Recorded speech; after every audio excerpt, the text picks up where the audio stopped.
Previously, I said we would do a lot of shots from the balcony.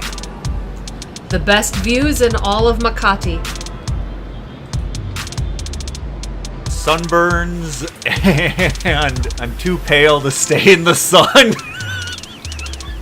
Pool, lovely pool. Gimme pool. What are we doing? All of the sisig went into our bellies, and there was much rejoicing. Yay! And my wife got the best darn sunrise. Day 4. Harborview restaurant was so great we had to go back a second day. Grilled cuttlefish, fresh mango, Lobster. and beer. And again, great views with the ships coming in and out. Amazing. After lunch, we headed to Fort Santiago in Intramuros, the Spanish walled city. This place emotionally hit me quite hard. All the history that went into it. Pre-World War II, Rizal, their national hero, museum where they talked about his life and what led to the execution. To see his steps, I was just very overwhelmed with emotion. And to actually be in a place where World War II history happened had an indescribable effect on me. This is an old Spanish fort. 1571? And the fact that you can just go on it and walk around is pretty cool. Oh yeah. This place was built during the time of Queen Elizabeth I. Instead of having us just regurgitate the facts at you, why not pause the video here and read it for yourself like you were really there? The nice part about Fort Santiago is that it's this now kind of a lush garden where people come to meet. Definitely a place that people go to quite a bit. One of those mixtures of what's currently happening with what did happen.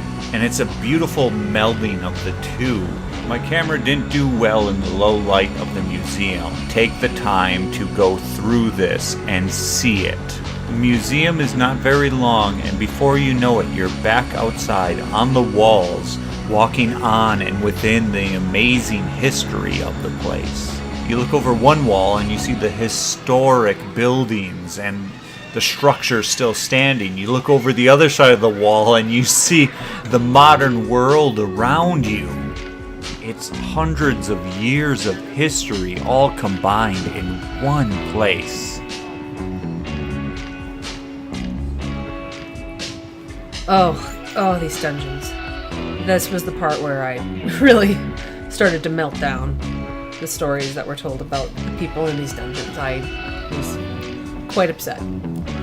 So we avoided that and took in some views of the Pasig River while on top of the wall. Looking out over the city. And then over on the other side of the wall is, I believe, the area where prisoners were held, if I remember correctly. It may not be. I could be remembering wrong. Oh, all the translations of his farewell letter. I stopped and read them until I found out. I was like, oh, this is what he wrote before walking off for everyone he was leaving behind. My and God. Yeah, it hits you pretty hard when you think about it that way and you start reading it. Oh my God. Choking up just thinking about it now. There's a statue of Rizal in the middle. They had a little bit of construction work going on all around this plaza here.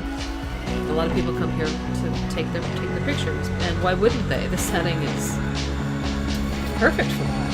And we had people in windows getting their Instagram photos and stuff like that. And these aren't people from the US or Europe. These are locals doing that. Yeah.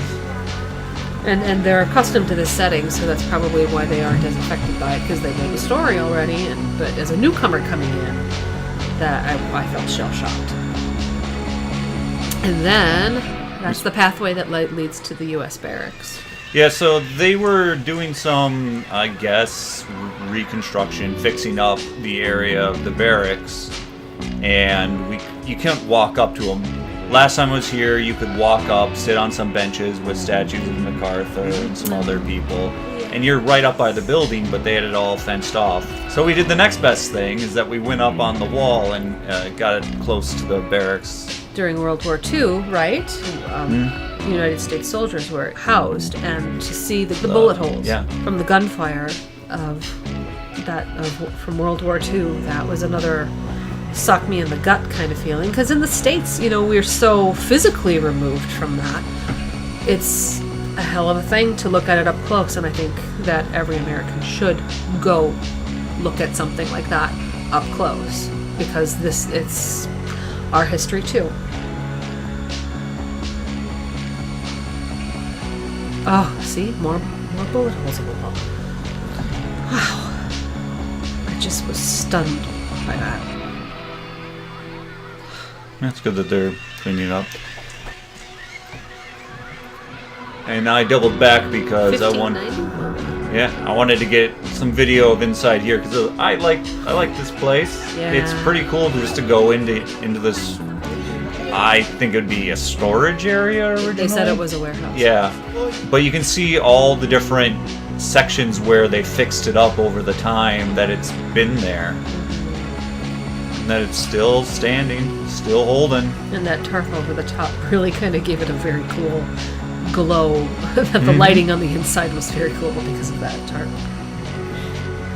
Just remarkable to go up and just touch something like that with your hands. That history is that accessible. And that tactile and present.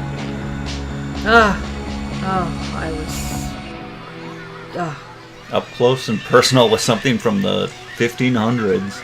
Yeah, that's as me as a hobbyist historian was. That was the whole place. Fantastic. I mean, even though portions of it are rebuilt from being destroyed, it's still much more of a historical place. There's the bride that we saw getting her photos taken. Yeah, it was so hot that day. And then you got the ice cream truck music in the background. Oh, and this. Yay. There's Mount Maravellis on the Bataan Peninsula. Glorious sunset. Oh, we got to sit there and watch the sun go down.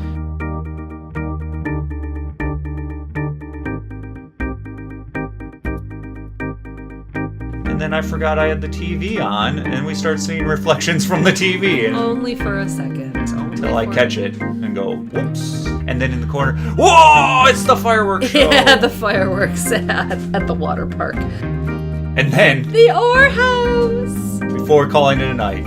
Yes, so this was another Anthony Bourdain location. His death sort of became the flashpoint for us doing this trip in the first place, because our friend Leo said, time is passing us by.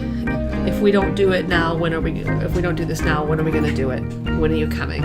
And I saw this when we walked in the door. I saw it and I went, ah! Just like excited screamed, and then the whole bar snapped and turned at me, and I was like, hi, sorry. I'm like, I didn't mean to make a scene. I'm from there. I pointed at it, and everyone's like, oh, okay. Plus, it backs up no matter where you go in the world. You run into someone from Wisconsin. Someone from Wisconsin. And on top of it, we run into bumper stickers from Wisconsin. This picture just warms my heart.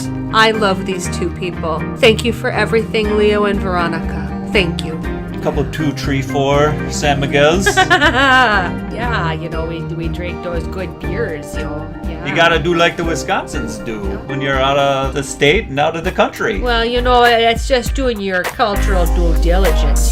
Beer is the great uniter.